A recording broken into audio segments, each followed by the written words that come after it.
Hello friends, welcome to our YouTube channel. Friends, जैसा मैंने आपको एनएफएल स्किल टेस्ट के बारे में आप पिछले वीडियो में आपको बताया था, ठीक सारी प्रोसीजर स्किल टेस्ट में एनएफएल वही जो है प्रोसीजर अपनाने वाला है, जैसा मैंने आपको बताया था पिछले वीडियो में।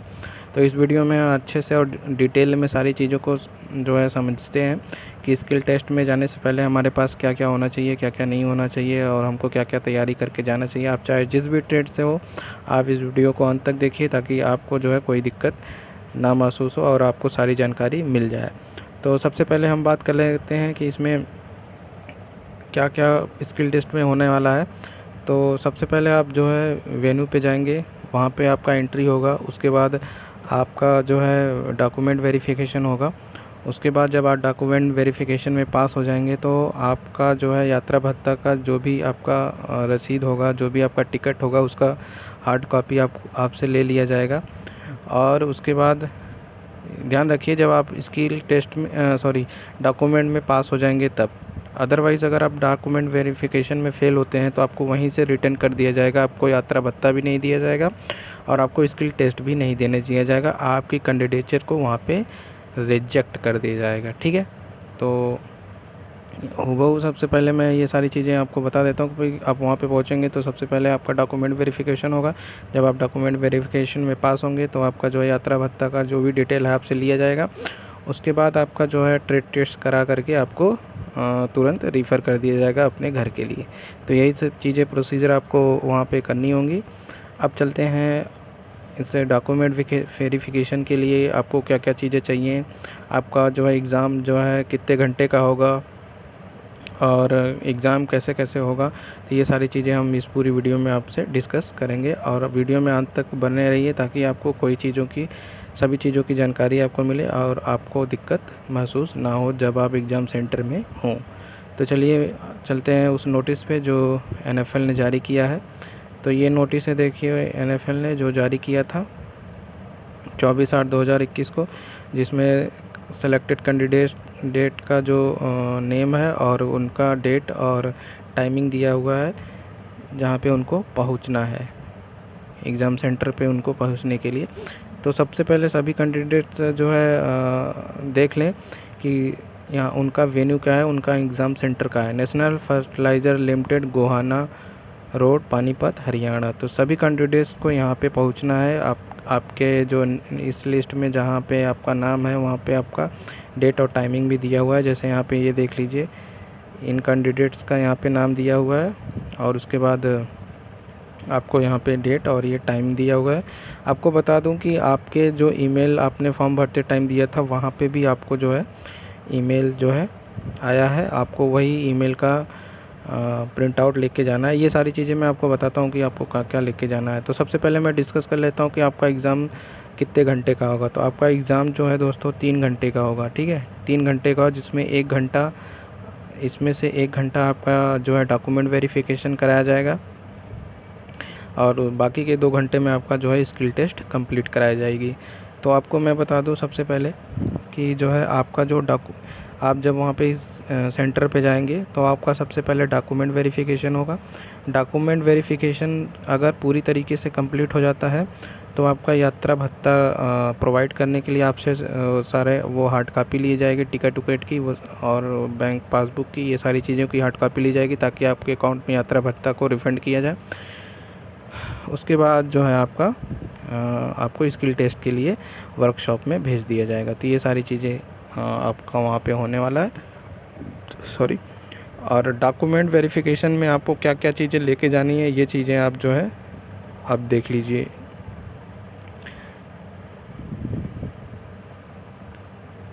यहाँ पे मैं चलता हूँ वहाँ पे जहाँ पे ये सारी चीज़ें दी गई हैं। यहाँ पे आप देख लीजिए क्या कहा गया है। Above candidate are provisionally shortlisted and their candidature is subject to verification of credential mentioned in their online application form vice versa their original document and your performance in skill test. तो कहा जा रहा है कि जो सारे candidates का ऊपर नाम दिया गया उनका जो सिलेक्शन है वो प्रोविजनली है और किसके बेस पे है, जैसे आपने जो है एप्लीकेशन में फॉर्म भरा था उन डॉक्यूमेंट्स की वेरिफिकेशन और आपका जो एग्ज़ाम हुआ है और आपने जो ऑनलाइन टेस्ट दिया उन सभी के बेस पे आपका जो है डिपेंड करता है। ठीक है, तो अब देख लेते हैं यहाँ पे क्या लिखा है। यहाँ पे आप लोग देख लीजिए क्या है। All provisionally solicited candidates are also advised to bring with them following documents in original and one set of attested copy for verification, failing in which their candidature shall not be considered। तो कह रहा है कि यहाँ पे जो provisional candidates हैं उनका जो solicited candidate are advise to bring with them following document, मतलब यहाँ पे ये जो सारी डॉक्यूमेंट्स यहाँ पे आपको दिए गए हैं सारी डॉक्यूमेंट्स आपके पास होने चाहिए। आप जिस भी कैटेगरी या जो भी है आपका जो भी लगता है उस हिसाब से इसमें जो आपको आपका है जो भी क्वालिफ़िकेशन है जिस भी कैटेगरी से बिलोंग करते हैं वो सारी चीज़ें आपके होनी चाहिए। एक एक करके मैं आपको बताऊंगा। तो इसमें से कह रहा है कि ये सारी चीज़ें आपके पास होनी चाहिए ओरिजिनल फॉर्म में और एक एक फ़ोटोकॉपी सेल्फ अटेस्टेड आपके पास होनी चाहिए। इन केस अगर आपके पास इसमें से कोई एक चीज़ नहीं है तो आपका कैंडिडेचर वहीं पे रिजेक्ट कर दिया जाएगा। ठीक है, ये चीज़ यहाँ पे बोला गया है। उसके बाद आप देखिए एक एक चीज़ आपके पास कि क्या क्या आपके पास होनी चाहिए।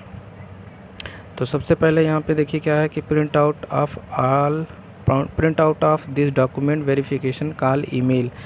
तो यहाँ पे कह रहा है कि आपका जो ईमेल आपने दिया था फॉर्म भरते टाइम उस ईमेल आईडी पे आपका ईमेल आया है और उस ईमेल का जो है प्रिंट आउट भी आपको वहाँ पे लेके जाना है। मैं आपको उस ईमेल को दिखाता हूँ जो ईमेल आया हुआ है। ठीक है, तो यहाँ पे देखिए मैं दिखाने की कोशिश करूँगा। देखिए यहाँ पे ये इस तरीके का ईमेल आईडी आपके ईमेल पे आया होगा, ये RFCL डॉक्यूमेंट।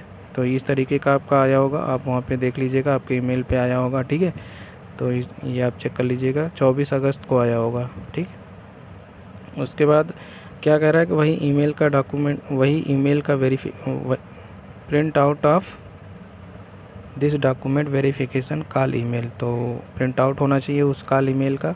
उसके बाद print out of online application form, जब आपने जो है एप्लीकेशन ऑनलाइन किया था उसका जो है प्रिंट आउट। उसके बाद your admit card for online test, जब आपने ऑनलाइन टेस्ट देने गए थे तो आपका एडमिट कार्ड जो आया था उसका प्रिंट आउट।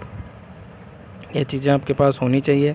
उसके बाद 2 passport size photograph, 2 passport size का फ़ोटोग्राफ होना चाहिए। उसके बाद हाई स्कूल का सर्टिफिकेट और मार्कशीट होना चाहिए। ये दोनों चीज़ें होनी चाहिए। अगर आपका एक ही में तो कोई दिक्कत नहीं है, कोई किसी कैंडिडेट्स का जो है सर्टिफिकेट और मार्कशीट अलग अलग होता है। ठीक है, 2019 के बाद 10th का मार्कशीट और सर्टिफिकेट एक ही में आता है, तो आपको दिक्कत लेने की ज़रूरत नहीं है। ठीक है, उसके बाद कहा गया है कि यहाँ पे देखिए intermediate and secondary certificate and marksheet if any. अगर आपने फॉर्म भरते टाइम इंटरमीडिएट का जो है इंटरमीडिएट का जो भी अगर आपने सर्टिफिकेट भरा है तो वो भी आपके पास होना चाहिए। 7th क्या कह रहा है कि marksheet of all semester years transcript and degree certificate of the qualifying essential qualification that is ITI in relevant trade. तो ITI का सभी सेमेस्टर या ईयर का जो है आपके पास क्या होना चाहिए, मार्कशीट और सर्टिफिकेट होना चाहिए। ठीक है, उसके बाद क्या कह रहा है कि 8वां marksheet of all semester year transcript and degree certificate of other academic qualification if any. अगर आपके पास कोई और डिग्री सर्टिफिकेट है, डिग्री है तो आपका वो भी होना चाहिए आपके पास, जो आपने फॉर्म भरते टाइम अगर वहाँ पे फिलअप किया है तो। प्रोफेशनल क्वालिफ़िकेशन इफ़ एनी, अगर प्रोफेशनल क्वालिफ़िकेशन आपके पास है जैसे या कोई आपके पास कंप्यूटर सर्टिफिकेट हो या कुछ और आपका जो डॉक्यूमेंट आपने कुछ कर रखा है जैसे CCC कर रखा है तो ये भी अगर आपके पास है तो आप ले जा सकते हैं इफ़ एनी। उसके बाद ये देखिए कास्ट सर्टिफिकेट, अगर आप SC हैं, ST हैं, OBC हैं, EWS हैं तो आपके पास आपका ये caste certificate in the prescribed format if applicable issued by the competent authority। तो ये सर्टिफिकेट आपके पास होना चाहिए। अब मैं आपको ये जो बता देता हूँ कि ये सर्टिफिकेट का फॉर्मेट आपको दिखाता हूँ कि कहाँ पे होना चाहिए। ये देखिए, ये NFL की वेबसाइट है, ठीक है। और इसने जो है, इसमें देखिए ये OBC certificate format, SC ST certificate format, PWBD certificate format, ex service, EWS certificate format. तो यही फॉर्मेट में आपका जो है वो भी सभी सर्टिफिकेट्स होनी चाहिए आपकी कैटेगरी का, ठीक है। तो आई होप आपको ये चीज़ समझ में आ गई होगी। उसके बाद अगर यहाँ पे 11वां है, service certificate issued by competent authority of the department.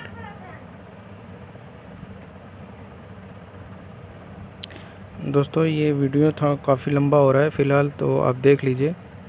Service certificate issued by competent authority of the department defence goal in case you belong ex serviceman. अगर आप एक्स सर्विसमैन हैं तो उसका सर्टिफिकेट होना चाहिए, जहाँ पे आप काम कर रहे हैं वहाँ से आपका एक सर्विस सर्टिफिकेट बना होगा, वो होना चाहिए। अगर उसके बाद क्या है, medical certificate issued by the competent authority in the prescribe format in case of अगर आप हैंडीकैप्ड है तो आपका मेडिकल सर्टिफिकेट होना चाहिए। उसके बाद no objection certificate in case you are presently employed in any government department. तो यानी कि अगर आप कहीं जॉब कर रहे हैं तो वहाँ पे नो ऑब्जेक्शन सर्टिफिकेट आपसे वहाँ का होना चाहिए। उसके बाद आपका आइडेंटिटी कार्ड, जिसमें आपके पास वोटर ID, आधार कार्ड, पैन कार्ड, पासपोर्ट, ये इन चीज़ों में से कोई एक चीज़ आपके पास होनी चाहिए। तो ये चीज़ें आपके पास होनी चाहिए आपके कैटेगरी के अनुसार, जिससे आपने फॉर्म भरा हुआ था और जो आपके पास लागू होता है, ये चीज़ें आपके पास होनी चाहिए ओरिजिनल में भी, और एक set photocopy with self attested. तो आई होप आपको ये चीज़ समझ में आया होगा। उसके बाद और भी चीज़ें हैं वो आप समझ लीजिए, बहुत इम्पोर्टेंट है। All provisional shortlisted candidate are advised to take note of the following instruction. ये सारी चीज़ें आप जो है देख लीजिए। इसमें फर्स्ट क्या है, all provisionally shortlisted candidate should submit one set of self attested hard copy of the photocopy of all above document which ever applicable. तो आपके पास जो भी अप्लीकेबल होता है डॉक्यूमेंट का, उसका हार्ड कॉपी एक मतलब फ़ोटोकॉपी, एक सेट का फ़ोटोकॉपी सेल्फ अटेस्टेड होना चाहिए और ओरिजिनल भी होना चाहिए आपके साथ डॉक्यूमेंट वेरिफिकेशन के लिए। उसके बाद सेकंड क्या है, all provisionally shortlisted candidate should produce original certificate on the date and time given in the intimation letter without fail. तो मतलब उसी डेट को आपको जो है, आपको ये सारी डॉक्यूमेंट ओरिजिनल सर्टिफिकेट्स आपको वहाँ पे दिखाना है उसी डेट में। No request for change in report date time for your document verification skill test would be entertained for any reason whatever. मतलब कि कह रहा है कि आपका जो कोई भी चेंज नहीं किया जा सकता डेट और टाइमिंग और वेन्यू में आपके स्किल टेस्ट के लिए। तो आप ये चीज़ को समझ लीजिए, आपका जो डॉक्यूमेंट है वो ओरिजिनल फॉर्मेट में वहाँ पे होना चाहिए, और फ़ोटोकॉपी भी एक सेट होनी चाहिए जो कि सेल्फ अटेस्टेड होनी चाहिए। और आपका जो ये स्किल टेस्ट का डेट और वेन्यू है, ये किसी भी कंडीशन में चेंज नहीं किया जाएगा, ठीक है। उसके बाद क्या कह रहा है दोस्तों, ये आप अच्छे से समझ लीजिए, ठीक है। All provisionally shortlisted candidate should compulsory produce all document in original, ठीक है। No time will be guaranteed for producing any kind of certificate at any later date. दोस्तों ये बहुत ही इम्पोर्टेंट जो है कह रहा है कि आपका जो बताया गया है ऊपर सारे डॉक्यूमेंट्स, वो ओरिजिनल आपके पास होना चाहिए। आपको इसके बाद इस स्किल टेस्ट टाइमिंग और डेट के बाद कोई भी ऐसा डेट और टाइम आपको नहीं दिया जाएगा कि आपके पास अगर कोई डॉक्यूमेंट नहीं है तो आप दिखा सकते हैं। तो वही आपका लास्ट और अंतिम, फर्स्ट एंड लास्ट डेट और टाइम है आपको सारे डॉक्यूमेंट प्रोड्यूस करने का, ठीक है। अगर आप उस दिन प्रोड्यूस नहीं करते, आपके पास वो डॉक्यूमेंट नहीं होता, तो आपका कैंडिडेचर जो भी है वो रिजेक्ट कर दिया जाएगा, ठीक है। तो आप ये अच्छे से समझ लीजिए। उसके बाद फोर्थ कह रहा है कि in case any candidate fail to produce above mention original document on the aforesaid date time and venue, his candidature and requirement will not be consider. देखिए वही मैंने बताया कि अगर आप उस डेट टाइम को ओरिजिनल डॉक्यूमेंट आपके पास जो भी लागू होता है अगर आप नहीं दिखाते तो आपका कैंडिडेचर रिजेक्ट कर दिया जाएगा। ठीक है, उसके बाद कह दिया पाँचवा कह रहा है candidates shortlisted and called for document verification followed by skill test shall be reimbursed to and for single AC third tier sleeper class bus rail fare from the nearest railway station of the corresponding mailing address as mentioned in their application form to the place of skill test by the shortest route on production in necessary proof. Reimbursement shall not be made only shall be made only directly into the bank account of candidates through IMAP। कह रहा है कि आपका जो अभी यात्रा भत्ता आपको दिया जाएगा वो अगर आप इस थर्ड एसी और स्लीपर मतलब रेल का जो है थर्ड एसी और स्लीपर का है तो आपको दिया जाएगा, रेल और बस का भी है तो आपको दिया जाएगा। बट कब, जब आप मतलब कि ओरिजिनल फॉर्म में सारे चीज़ों को आप प्रोड्यूस करेंगे वहाँ पे तब। ठीक है, तो आप यहाँ पे इंश्योर हो जाइए कि आप वहाँ पे अपना बैंक अकाउंट का जो पासबुक है उसका भी प्रिंट आउट ले जाइएगा जिसमें IFSC कोड, नेम और ये सारी चीज़ें आपकी होनी चाहिए। ठीक है, तो ये भी आप लेके जाइएगा।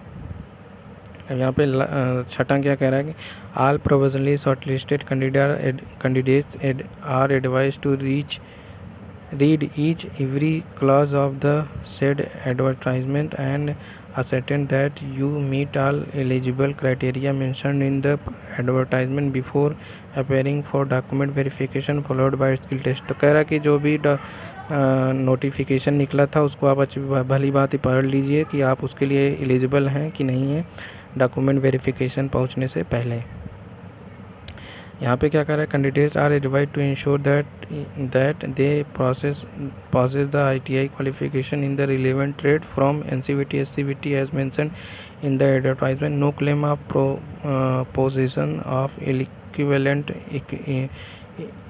education qualification and then advertise educational qualification for post would be entertained and decision of the RFCL NFL in this regarding would not be final and building।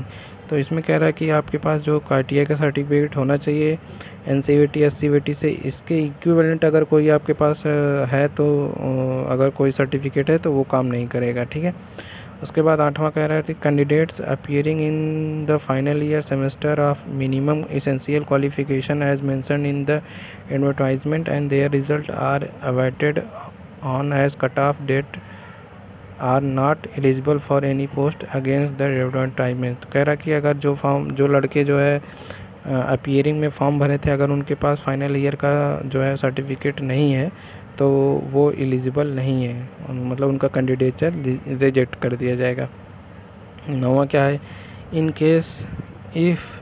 Case any of particular document furnished by any candidate is found to be incorrect his candidature will be cancelled। मतलब अगर आप कोई गलत document produce करते हैं तो आपका candidature reject कर दिया जाएगा। ठीक है, उसके बाद 10वां क्या है, kindly note that only such candidate will allowed for skill test who successfully clear document verification stage. तो कह रहा है कि अगर वो स्किल टेस्ट के लिए वही कैंडिडेट को सेलेक्ट किया जाएगा जो डॉक्यूमेंट वेरिफिकेशन स्टेज में पास होते हैं।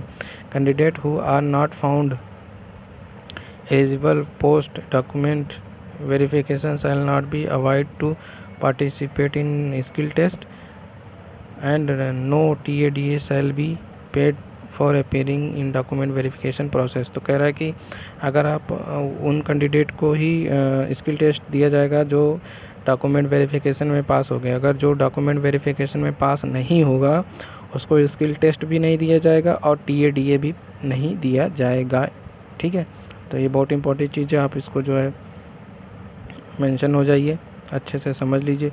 लास्ट है एग्जामा, it is made clear that this communication is not the offer of appointment but call for verification of the document and skill trade test at Panipat unit of NFL। ये कह रहा है कि कोई ऐसा कोई आपका सूचनाबद्ध नहीं किया जा रहा है कि आपका जो अपॉइंटमेंट मतलब कि आपका सिलेक्शन या अपॉइंटमेंट आपका NFL में हो जा रहा है।